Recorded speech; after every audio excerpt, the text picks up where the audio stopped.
పశ్చిమ గోదావరి జిల్లాలో కూటమి ప్రభుత్వం 2 ఏళ్ల పాలన పూర్తి చేసుకున్న సందర్భంగా విజయోత్సవ సభ ఘనంగా జరిగింది.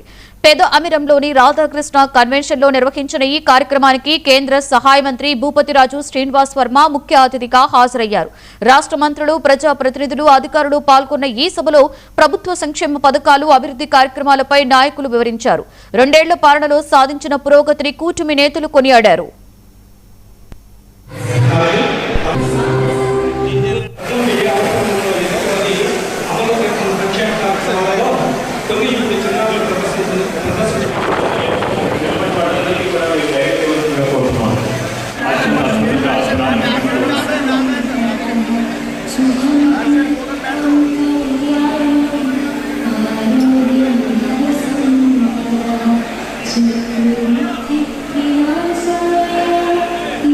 ప్రజానీకం అందరికీ నా హృదయపూర్వక నమస్కారాలు.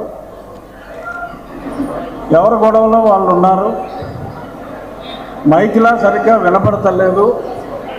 అంచేత నేను ఎక్కువ మాట్లాడి మిమ్మల్ని బాధ పెట్టను, నేను బాధపడను. ఒకటే ఒక్క మాట నేను స్పష్టంగా చెప్పాలనుకున్నది, ఇంతకంటే బాగా ఎవరు పరిపాలించలేరు అనే విధంగా ఈ కూటమి చక్కగా పనిచేస్తుంది. గత ప్రభుత్వాన్ని మనం చూసాం, ఎన్ని ఇబ్బందులు పడ్డామో అందరికీ తెలుసు. ఇప్పుడు ఆర్థికంగా ఇబ్బందులు ఉన్నప్పటికీ ఆ కష్టాలని మరి పంటి బిగువనే ఓర్చుకొని కేంద్ర సహకారంతో చంద్రబాబు నాయుడు గారు, పవన్ కళ్యాణ్ గారి కష్టంతో అభివృద్ధి చేసుకుంటూ, అలాగే సంక్షేమంలో కూడా వడివడిగా అడుగులేస్తూ చెప్పినవన్నీ ఆల్మోస్ట్ పూర్తి చేసే దిశగా పరుగులు పెడుతూ ఉన్నాం. ప్రజానీకం అందరికీ నా హృదయపూర్వక నమస్కారాలు. ఎవరి గొడవలో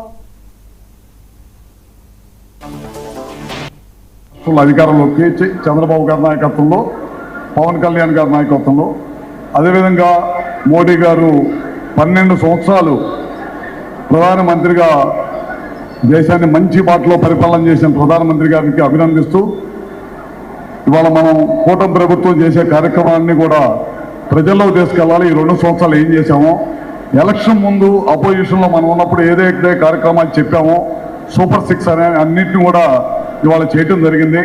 దాదాపు ఇందాక మన రామానాయుడు గారు చెప్పినట్టు దేశంలో ఎక్కనివ్వనన్ని పెన్షన్లు మన రాష్ట్రంలో ఇస్తున్నాం. మనం దాదాపు 33,000 కోట్ల రూపాయలు ఖర్చు పెడుతున్నాం, 65 లక్షల పెన్షన్లు ఇస్తున్నాం. ఇదే కాకుండా ఆ రోజు ఎలక్షన్ ముందు ఏదైతే చెప్పామో, ఏప్రిల్ మాసం, మే మాసం 7,000 కూడా కలుపుకొని మనం పెన్షన్ ఇచ్చామన్నమాట. జగన్మోహన్ రెడ్డి 2,000 నుంచి 3,000 పెన్షన్ చేయడానికి 5 సంవత్సరాలు పట్టింది. అది కాకుండా మనం జనవరి నుంచి 1,000 రూపాయలు 2,000 చేస్తే నేనే 2,000 పెంచానని చెప్పి ఒక అబద్ధం చేశాడు. ఆ పార్టీ అధికారంలోకి వచ్చిందే అబద్ధాలు, మోసాలతోటి ఆ పార్టీ అధికారంలోకి